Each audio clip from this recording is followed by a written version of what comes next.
नमस्ते प्रिय साथियों, मैं सीमा शर्मा आपके अपने चैनल कहानी जगत पर आपका स्वागत करती हूँ। यूँ तो राजस्थान की लोक कथाओं में बहुत सी प्रेम कथाएं प्रचलित है, पर इन सब में ढोला मारू प्रेम गाथा विशेष लोकप्रिय रही है।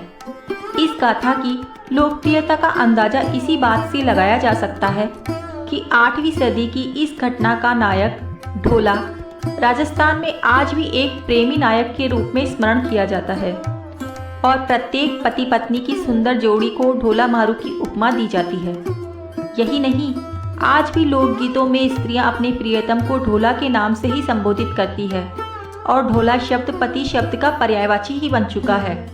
राजस्थान की ग्रामीण स्त्रियां आज भी विभिन्न मौकों पर ढोला मारू के गीत बड़े चाव से गाती है। तो चलिए हम आज इन्हीं ढोला और मारू की कहानी सुनते हैं। ढोला नरवर प्रदेश के राजा नल का पुत्र था, जिसे इतिहास में ढोला व साल कुमार के नाम से जाना जाता है। ढोला का विवाह बालपन में ही जांगल प्रदेश यानी कि बीकानेर के पुंगल नामक ठिकाने के स्वामी पवार राजा पिंगल की पुत्री मारवणी के साथ हुआ था। उस वक्त ढोला 3 वर्ष का था और मारवणी मात्र 1.5 वर्ष की थी। इसलिए शादी के बाद मारवणी को ढोला के साथ नरवर नहीं भेजा गया। बड़े होने पर ढोला की एक और शादी मालवणी के साथ हो गई। बचपन में हुई शादी के बारे में ढोला लगभग भूल चुका था।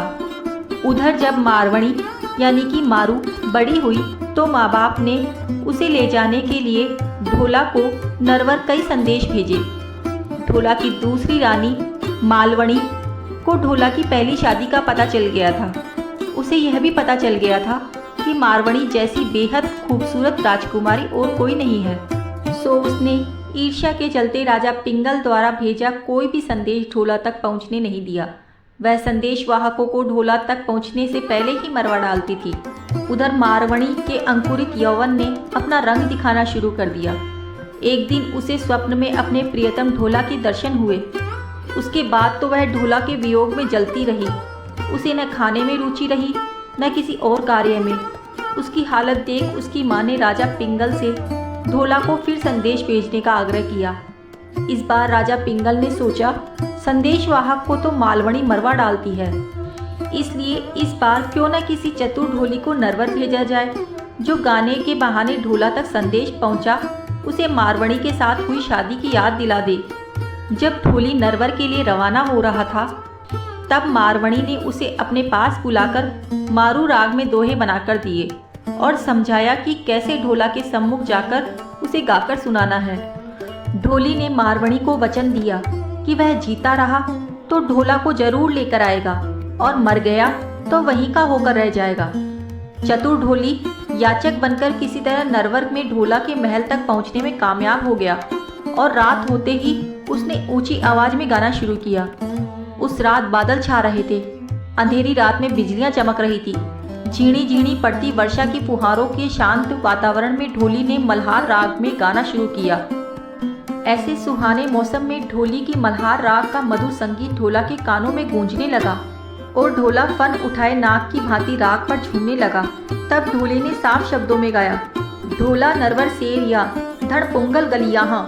गीत में पुंगल व मारवड़ी का नाम सुनते ही ढोला चौंका और उसे बालपन में हुई शादी की याद ताजा हो गई। ढोली ने मल्हार व मारू राग में मारवणी के रूप का वर्णन ऐसे किया जैसे पुस्तक खोलकर उसके सामने रख दी हो।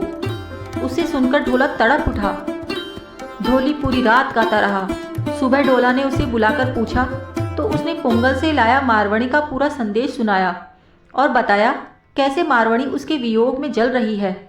आखिर ढोला ने मारवणी को लाने हेतु पुंगल जाने का निश्चय किया, पर मालवणी ने उसे रोक दिया।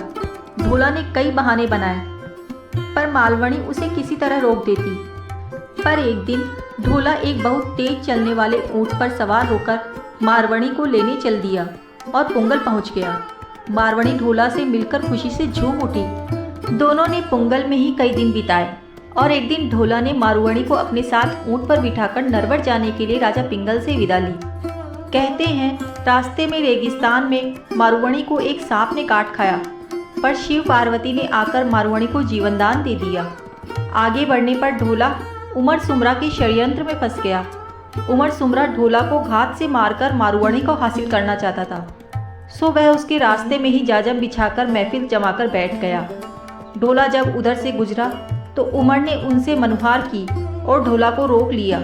ढोला ने मारुवणी को ऊंट पर ही बैठे रहने दिया और खुद उमर के साथ अमल की मनुहार लेने बैठ गया। ढोली गा रहा था और ढोला उमर अफीम की मनुहार ले रहा था। उमर सुमरा के षड्यंत्र का ज्ञान ढोली की पत्नी को था। वह भी पुंगल की बेटी थी। सो उसने चुपके से इस षड्यंत्र के बारे में मारुवणी को बता दिया। मारुवणी ने ऊंट के ऐड़ मारी और ऊंट भागने लगा तो उसे रोकने के लिए ढोला दौड़ा। पास आते ही मारुवणी ने कहा, धोखा है, जल्दी ऊंट पर चढ़ो। ढोला उछलकर ऊंट पर चढ़ गया। उमर सुमरा ने घोड़े पर बैठकर उसका पीछा किया, पर ढोला का वह काला ऊंट उसके कहाँ हाथ आने वाला था। ढोला मारुवणी को लेकर नरवर पहुंच गया और उमर सुमरा हाथ मलता रह गया। नरवर पहुंचकर चतुर ढोला ने मारुवणी और मालवणी की नोकझोंक का समाधान भी ढूंढ लिया और मारुवणी व मालवणी के साथ आनंद से रहने लगा। इसी ढोला का पुत्र लक्ष्मण हुआ। लक्ष्मण का भानु और भानु का पुत्र परम प्रतापी वज्रदामा हुआ, जिसने अपने वंश का खोया राज्य यानी कि ग्वालियर को पुनः जीतकर कछवार राज्य लक्ष्मी का उद्धार किया। आगे चलकर इसी वंश का एक राजकुमार दुल्हेराय राजस्थान आया, जिसने माची, भांडारेज, खो, झोटवाड़ा आदि के मीणों को मारकर अपना राज्य स्थापित किया। उसके बाद उसके पुत्र काकिल देव ने मीणों को परास्त कर आमेर पर अपना राज्य स्थापित किया, जो देश की आज़ादी तक उसके वंशजों के पास रहा। यही नहीं, इसके वंशजों में स्वर्गीय भैरव सिंह जी शेखावत इस देश के उपराष्ट्रपति बने। वह इसी वंश के श्री देवी सिंह शेखावत की धर्मपत्नी श्रीमती प्रतिभा पाटिल इस देश की राष्ट्रपति रह चुकी। प्रिय साथियों, उम्मीद है आपको ढोला मारू की कहानी और इससे जुड़ी जानकारी पसंद आई होगी। देखने के लिए धन्यवाद।